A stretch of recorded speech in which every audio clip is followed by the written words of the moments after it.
Big Ticket Morning Show with Jazzy McBee on V103, ATL's #1 for hip-hop, R&B, and throwbacks. Ladies and gentlemen, boys and girls, the honor is all mine this morning to welcome into the situation somebody I grew up with and grew up on. Big Daddy Kane. Good morning, Kane. What's happening, Tigger? What's happening with you, bruh? Oh, man, everything is beautiful, man. Beautiful, man. Life is great, man. Absolutely. We are very excited to have you pulling up in ATL at the Mabel House Barnes Amphitheater. The show is happening Saturday, July 6th. An evening of classic hip-hop is what they're calling it. Classic hip-hop. What does classic hip-hop mean to Kane? I mean, I think that, it's classic material, a material that you grew up off of that stood the test of time, timeless, if you may, I think that, that's really what it defines, as opposed to putting a date or an expiration date, rather, on it. Absolutely. And on that show, you, KRS-One, Dana Dane, Mr. Cheek, Special Ed, Kumo D, Nice and Smooth. Now, again, I have the honor and privilege to say that I was I was pressing pause on my cassette tape, bruh. When some of these songs came out, you know what I'm saying? When it was No Tricks in 86 and all of that, you know what I'm saying? And I'm still know a lot of these lyrics word for word, which I'm really impressed about in my own right. Why do you think that music has stood the test of time? I think that because of the authenticity, it's the type of thing where you had a lot of artists that were speaking from the heart and just basically giving you their story, what they grew up seeing, what occurred in their lifetime, and you have a fan base and a lot of followers and listeners that have experienced a lot of the same things, and it touched their hearts, Do you think music is too accessible these days? Is it less special because it's too easy to get? Back in the day, we had to go to the store. You had to go stand in line. You had to wait for an album to drop. You got the single and then the next single. Then you might have got a video and then you got, you know what I'm saying? And now you can get it all in one serving, in one place, at one time on your phone. You don't have to, there's really no effort required. Does that make music less special? I think that has its good sides and its bad sides. Bad sides for some of the things that you're saying right now, but it also has its good sides too, where, you can reach your fan base, much quicker now. But I mean, I think it's just the type of thing where at this point in time, when it comes to music, you can go to a venue, and if you said, all the fans, still go to the audience, or the artists go on stage, the stage would be packed and the audience would be empty. Because everybody and their mother wants to be an artist now. Fact. Yeah. I don't think that's different. I just think it's a lot. Again, I guess the term they use now is gatekeepers. It's not as many gatekeepers because of technology, but I think there were lots of people who wanted to be artists. It just wasn't as easy to be an artist. I agree. And that could go back to what you said. So, that kind of proves your point even more. Because that can go back to what you just said, So yeah, I can definitely agree. I just think it's the type of thing where I love having the ability to see cats on the corner and be like, stop the car, and be able to jump out and jump into a cypher with some young cats and spit some ball. I think that's beautiful. But at the same time, I think that I miss seeing artists that impact the youth in a way of like, I want to have his hairstyle. I want to dress like him. With us, it was the posters on the wall. Today, it would be, I want him to be my screensaver, but things of that nature. I miss seeing that type of impact from artists. I hope to see, some of these young cats today that's coming out that can impact the audience in that way, that fashion. Hey, man, we're talking to Big Daddy Kane, who's coming to Atlanta, Mabel House Barnes Amphitheater, Saturday, July 6th, an evening of classic hip hop. Meth had a really comment that he made the other week about a show he was at, and he said he didn't really like doing the show with all the younger artists. He didn't feel like, the audience, he connected with the audience is what I gathered from it. Have you been in situations like that, and how do you deal with a situation like that? I was on the same show. That was okay. I was on the same show. No, okay. I was on the same show. I did the Mr. C tribute, and right. I kind of felt the same way, but I will say this. Got to the break of Ain't No Half Stepping. You hearing the crowd yelling, ain't no half, but it's with a delayed response. Because the 40+ audience was way back in the nosebleeds.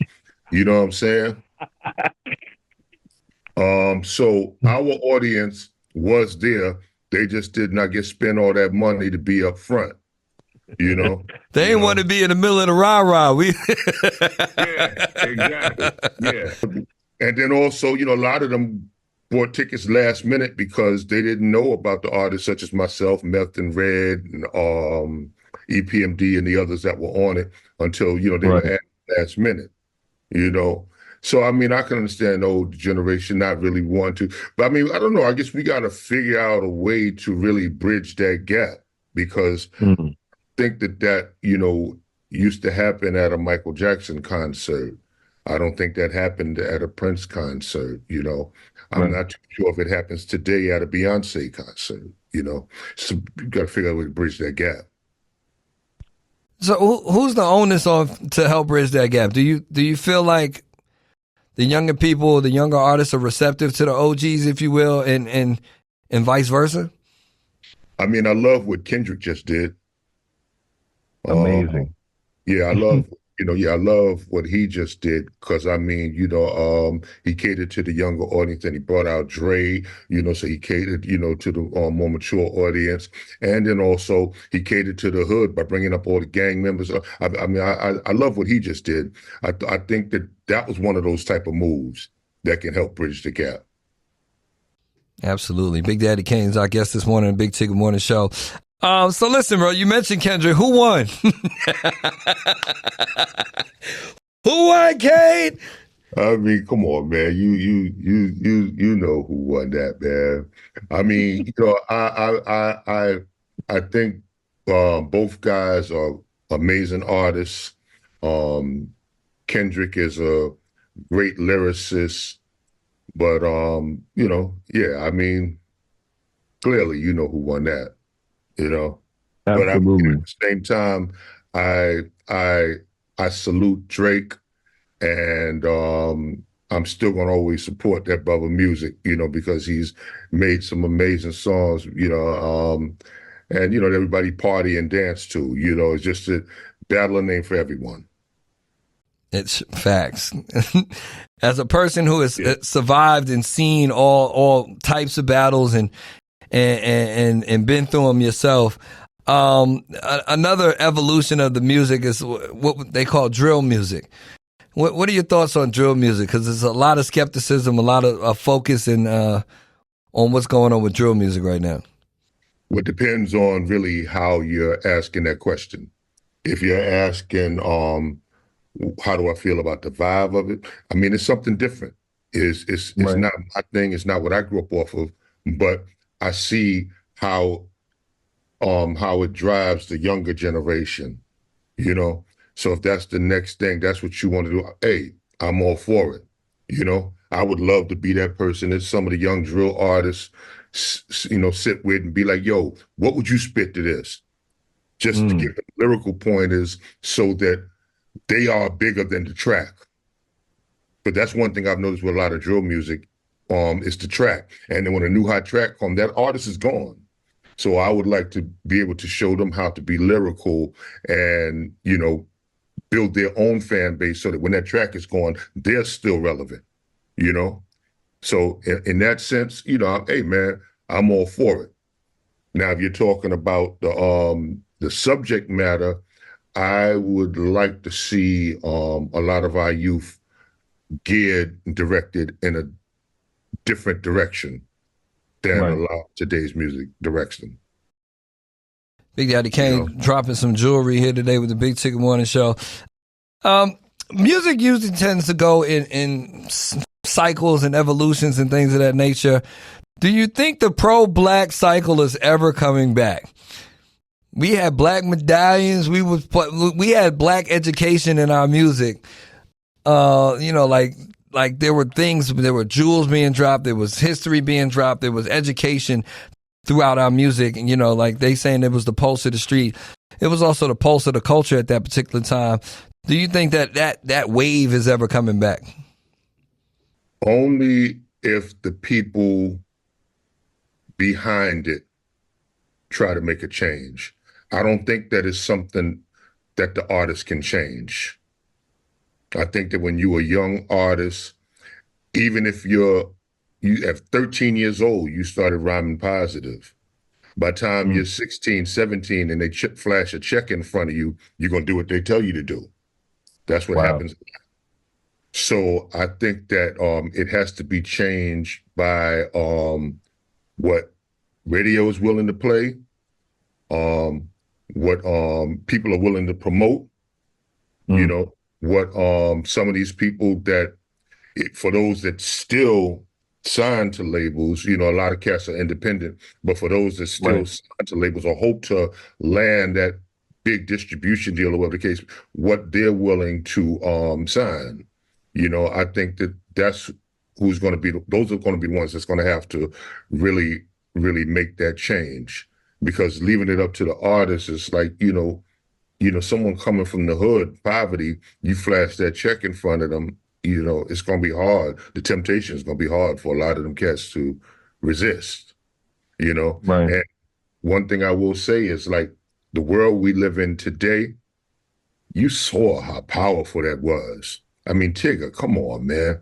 Anybody that would take a $6,000 gold chain off their neck, you know what I mean? Chicks you could bag with a $6,000. You're going to take that off your neck to put on a $10 leather medallion with an Africa sign because you want, you know, because you want to promote something positive. That was beautiful to see. But it's like that type of control that we had, the power that we had, was scary, I think, to the government and to so many others, that it's been taken away from us.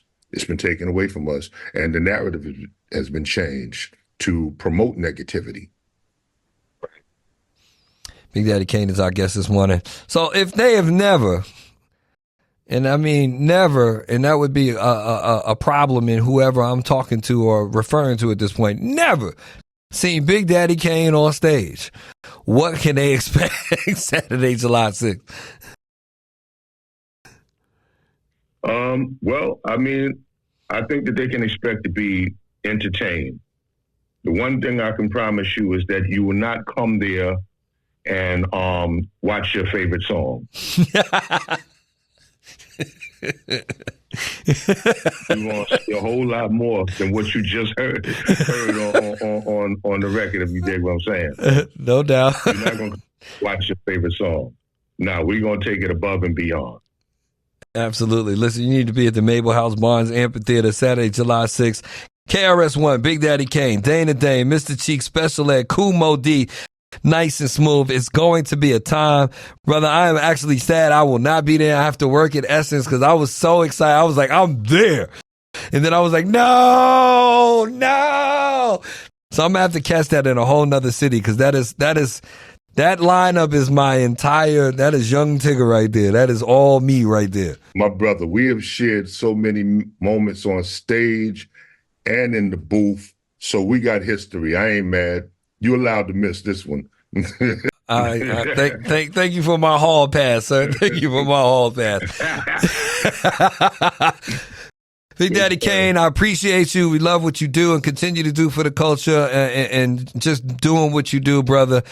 You are long considered an icon and a legend in this game and should be. And I appreciate your time, and everyone needs to pull up Saturday, July 6th, Mabel House Barnes Amphitheater, an evening of classic hip hop is going down. Appreciate you, bro. Much respect, man. Peace and love. Already. V103.